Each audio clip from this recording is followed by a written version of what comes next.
বনি ইসরাইলের একজন বড় বুজুর্গ, একজন বড় আবেদ ছিল, নাম ছিল বারসিসা।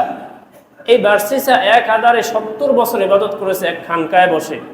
এর ভিতরে ইবাদত থেকে তিনি কখনো বিরত হয় নাই। এই বারসিসাকে শয়তান অনেকভাবে ইবাদত থেকে ফিরাতে চাইছে, পারে নাই।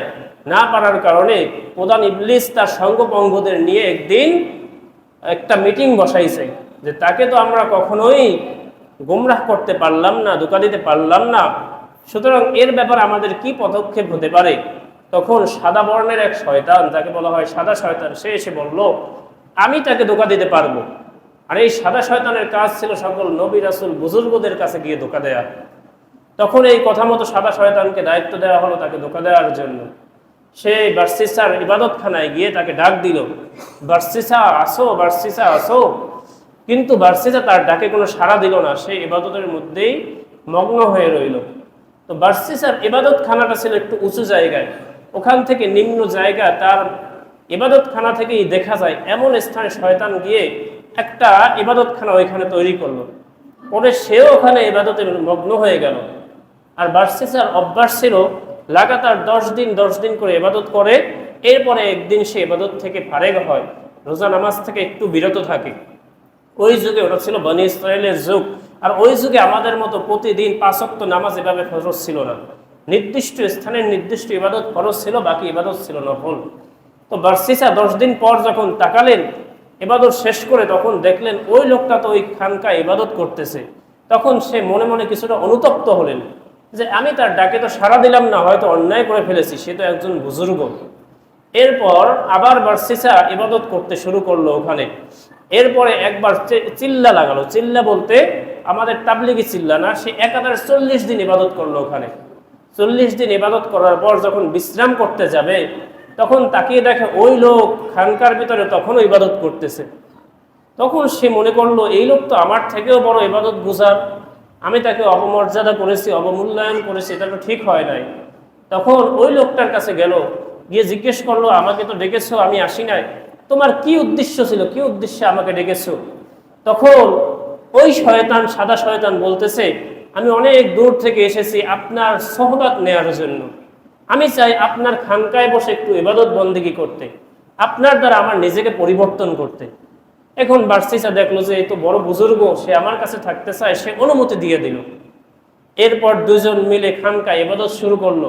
একাধারে দুইজন 40 দিন করে ইবাদত করে, 40 দিন ইবাদত করে, একদিন বিশ্রাম নেয়। এভাবে ইবাদত করে প্রায় দীর্ঘ 1 বছর কাটিয়ে দিল। 1 বছর পর একদিন তারা 2 চিল্লা একসাথে লাগিয়ে ফেললো, মানে একাধারে 80 দিন তারা ইবাদত করলো। ইবাদত করার পর এই সাদা শয়তান বলতেছে আমি তো অনেক দূর থেকে এসেছি, আমার এক বন্ধুর কাছে আমি থাকতাম, আমার সেখানে চলে যেতে হবে। আমি বড় আশা নিয়ে এসেছিলাম যে আপনি অনেক বড় বুজুর্গ, বড় ইবাদত গুজার, কিন্তু আমি যেমনটা মনে করেছি আপনি এত বড় বুজুর্গ নয়, আমার বন্ধু আপনার চেয়েও বড় বুজুর্গ, আমার সেখানে চলে যেতে হবে।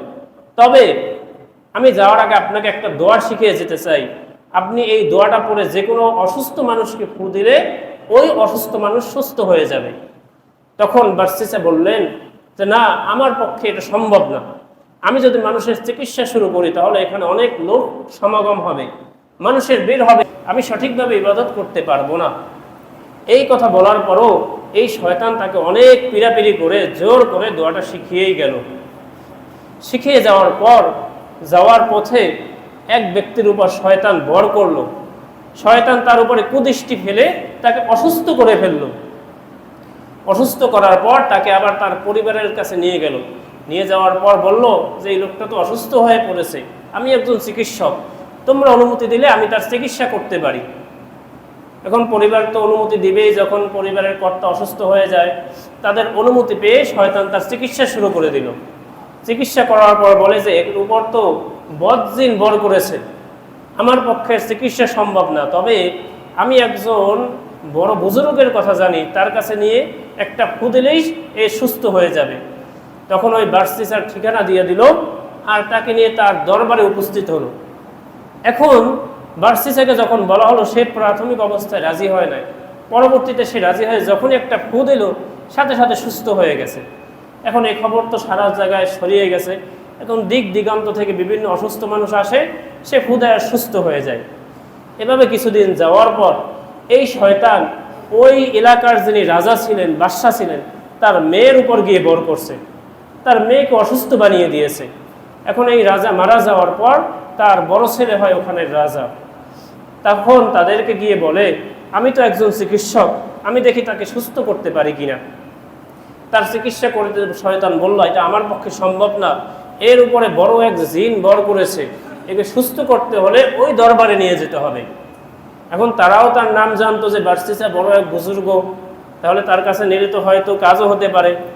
যখন তার কাছে নিয়ে এই নারীকে পেশ করা হলো, তিনি বললেন, এটা আমার পক্ষে সম্ভব না, আমি এই কাজ কিছুতেই করব না।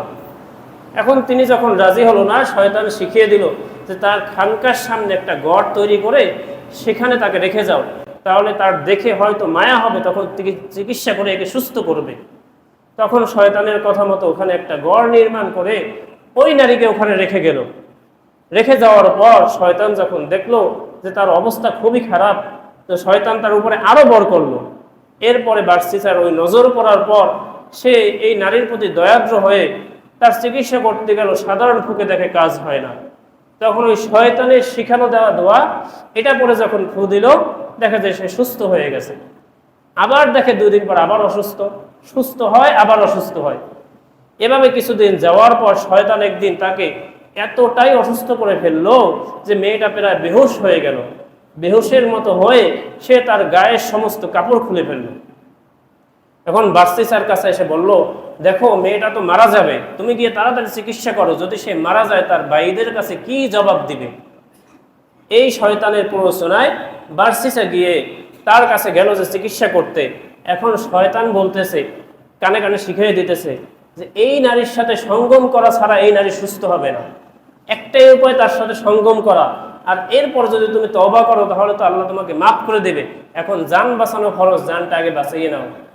তখন শয়তানের প্ররোচনায় পড়ে ওই নারীর সাথে বার্সিসা মিলিত হলো। মিলিত হওয়ার পর ঠিকই সুস্থ হয়ে গেল, কিন্তু কিছুদিন পর পর ওই একই ঘটনা ঘটে, আর একই কাজের মাধ্যমে শয়তান তাকে সুস্থ করতে শুরু করলো। এভাবে কিছুদিন যেতে যেতে এক পর্যায়ে এই নারী গর্ভবতী হয়ে গেল। এখন শয়তান এসে বলে, ও বার্সিসা তুমি কি করলা, এই নারী তো এখন গর্ভবতী হয়ে গেছে, যদি এটা লোক জানাজানি হয় তাহলে সাধুদের নাম খারাপ হবে, তুমি এক কাজ করো, একে হত্যা করে ফেলো, হত্যা করে মাটির নিচে কবর দিয়ে দাও, আর তার ভাইদেরকে বলবে যে দুষ্ট শয়তান এসে তাকে উড়িয়ে নিয়ে গেছে। শয়তানের কথা মতো ঠিকই তাকে হত্যা করে এক পাহাড়ের নিচে তাকে মাটি চাপা দিয়ে দিল। আর তার ভাইরা আসলে তাদেরকে বলেছে, আপনার বোনকে তো শয়তান উড়িয়ে নিয়ে গেছে। তার ভাইরা অবিশ্বাস করেছে, এত বড় বুজুর্গ কি মিথ্যে কথা বলবে। এরপর শয়তান গিয়ে তার ভাইকে স্বপ্নে দেখাচ্ছে কি কি ঘটনা হচ্ছে, এগুলো তাকে দেখাই দিচ্ছে, কিন্তু সে বিশ্বাস করে না। পরপর 3 দিন স্বপ্ন দেখলো, তারপরও বিশ্বাস করে না। পরে অন্য ভাইদেরকেও এভাবে স্বপ্ন দেখাতে লাগলো যে এই এই ঘটনা। এখন সবাই মিলে মশওয়ারায় বসলো যে সত্যি কি ঘটনাটা এমন কিনা। তখন বার্সিসার কাছে গিয়ে যখন জিজ্ঞেস করলো, তখন সে ওই একই কথা বললো যে না, আমি তেমন কিছু করি নাই, তাকে তো জিন উড়িয়ে নিয়ে গেছে। এরপরও তার ভাইয়েরা চলে গেল বার্সিসাকে বিশ্বাস করে। পরবর্তীতে শয়তান তাকে দেখিয়ে দিল যে অমুক জায়গায় তাকে মাটি দেওয়া হয়েছে এবং তার গায়ের যে কাপড় এখনো মাটির বাহিরে, কবরের বাইরে বেরিয়ে আছে, ওখানে গিয়ে দেখো। তখন তারা গিয়ে দেখে সত্যিই তো ওখানে তার বোনের লাশ কবর দেয়া।